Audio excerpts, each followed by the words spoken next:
So what I'm going to do is give that a bit of a sand and then paint over it. Some dead ants in there.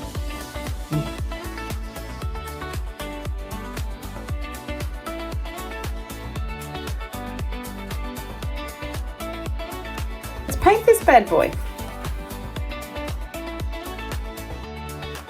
The colour of the paint is different to the colour of the skirting board.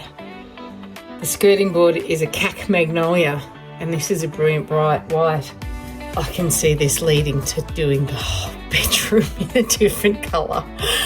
Anyway, I'll crack on with it for now.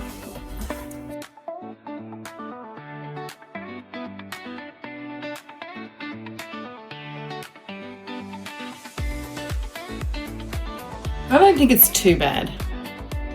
I don't think it's too great.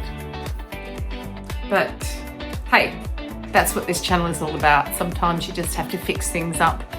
They might not be super pretty, but it's practical. And the main thing at hand is there's no more ants coming through that little hole.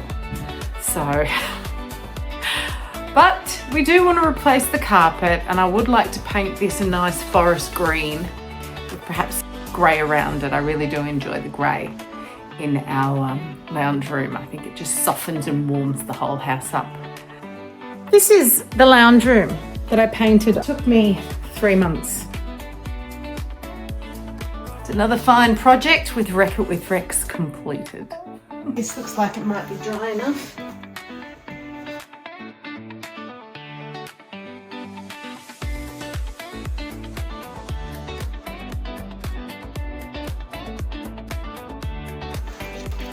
Quick vacuum.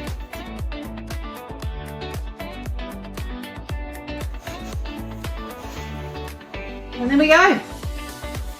Done. Ant proofed.